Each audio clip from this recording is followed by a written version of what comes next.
శ్రీశైలం మల్లికార్జున స్వామివారి ఆలయానికి భక్తుల రద్దీ నిరంతరం పెరుగుతుండటంతో దేవస్థానం అధికారులు దర్శన వ్యవస్థలో కీలక మార్పులు చేపట్టారు.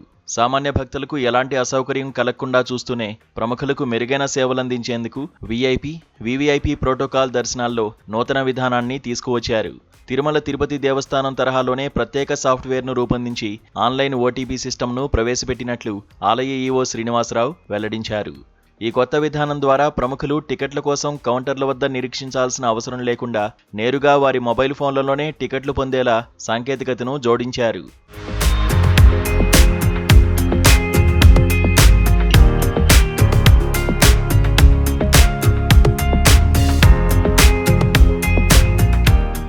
సాధారణ భక్తులు గంటల తరబడి క్యూలలో వేచి ఉండకుండా, తోపులాటలకు తావు లేకుండా ప్రశాంతంగా స్వామివారిని దర్శించుకునేలా చర్యలు చేపట్టారు.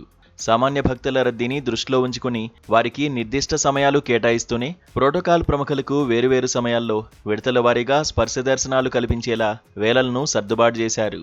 దీనివల్ల ఇటు సామాన్యులకు, అటు వీఐపీలకు ఎవరికీ ఇబ్బంది లేకుండా స్వామివారి సర్వదర్శనం సాఫీగా పూర్తవుతుంది. మనం భక్తుల సౌకర్యార్థం, అదేవిధంగా వీఐపీలు వారి తాలూకు రెఫరల్ లెటర్స్ ఏవైతే వస్తాయో వాటికి సంబంధించి మనం సాఫ్ట్వేర్లో మార్పులు చేయడం జరిగింది. మొన్న ఆగస్టు 15వ తారీఖు నుంచి ఈ సాఫ్ట్వేర్ ద్వారా మనం ట్రయల్ రన్ చేసి అన్ని రకాలుగా వాటి ద్వారా మనం రిజిస్టర్ చేయటం. రిజిస్టర్ చేసినటువంటి వెంటనే వాళ్ళకి ఒక మెసేజ్ వెళ్తుంది. ఏదైతే మనకు మొబైల్ నంబరు రిజిస్టర్ కోసం ఇచ్చారో వారికి మీ యొక్క అభ్యర్థన రిజిస్టర్ జరిగింది, పలానా ఐడి నెంబర్ అని చెప్పేసి ఒకటి నెంబర్ వస్తుంది. తర్వాత వారు అడిగినటువంటి సేవలు అంటే స్పర్శ దర్శనం అయితే స్పర్శ దర్శనం, లేదా అలంకార దర్శనం అయితే ఇది తిరుమల తరహాలో మొట్టమొదటిగా ఈ యొక్క ప్రయత్నం చేయడం జరిగింది. అయితే మొన్నటి వరకు ఒక 2 రోజుల పాటు వాళ్ళు రిజిస్ట్రేషన్ చేసుకొని మనం ఎప్పుడైతే అప్లోడ్ చేసి అప్రూవ్ చేసినటువంటి దాంట్లో వాళ్ళు యూపీఐ పేమెంట్ అనేది 15 నిమిషాల లోపు మాత్రమే దాని ద్వారా చేయడానికి అవకాశం ఉంది. అలాంటి దాన్ని కూడా మేము ఇప్పుడు తిరుమల 6 గంటల లోపు మనం ఆ మెసేజ్ వచ్చినటువంటి 6 గంటల లోపు అది వ్యాలిడిటీ ఉంటుంది.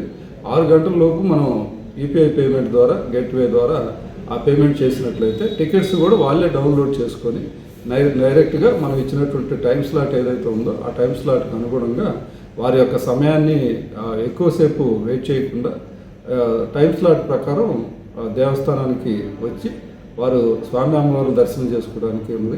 అవి కూడా ఆ మార్పులను కూడా చేసి ఇప్పుడు పూర్తి స్థాయిలో ఆ యొక్క సాఫ్ట్వేర్ పనిచేస్తూ ఉంది. ప్రతిరోజు కూడా టికెట్స్ ఇవ్వటం ద్వారా ఆ యొక్క సాఫ్ట్వేర్ని భక్తులకి, అదేవిధంగా వీఐపీ రెఫరల్స్ సంబంధించి అయితే మీ ద్వారా వీఐపీస్ అదేవిధంగా రెఫరల్స్ వారికి నేను చేసే విజ్ఞప్తి ఏంటంటే మాకు కనీసం 48 గంటల్లో ముందుగా కనుక వచ్చినట్లయితే ఆ రోజు ప్రాధాన్యతను బట్టి మనకు శని, ఆది, సోమవారాలు మనం ఉదయం నుంచి రాత్రి 8:30 వరకు ఎటువంటి స్పర్శ దర్శనానికి అవకాశం కల్పించలేదు. ఈ నూతన విధానం ప్రకారం వీఐపీలు, వీవీఐపీలు తమ సిఫారసు లేఖలను కనీసం 48 గంటల ముందే శ్రీశైలం ప్రోటోకాల్ విభాగానికి పంపించాల్సి ఉంటుంది. అధికారులు ఆ లేఖలను పరిశీలించి సంబంధిత వ్యక్తుల వాట్సాప్ నంబర్లకు టికెట్ బుకింగ్ లింకును పంపిస్తారు. భక్తులు ఆ లింకును ఓపెన్ చేసి ఓటీపీ ఆధారంగా ఫోన్పే లేదా గూగుల్ పే ద్వారా రుసుము చెల్లించగానే టికెట్లు నేరుగా వాట్సాప్లోనే అందుతాయి. అనంతరం వారికి కేటాయించిన స్లాట్ సమయానికి చేరుకుని సులభంగా దర్శనం చేసుకోవచ్చని అధికారులు తెలిపారు. భక్తులంతా ఈ నూతన మార్పులను గమనించి దేవస్థానానికి సహకరించాలని ఈవో శ్రీనివాసరావు కోరారు.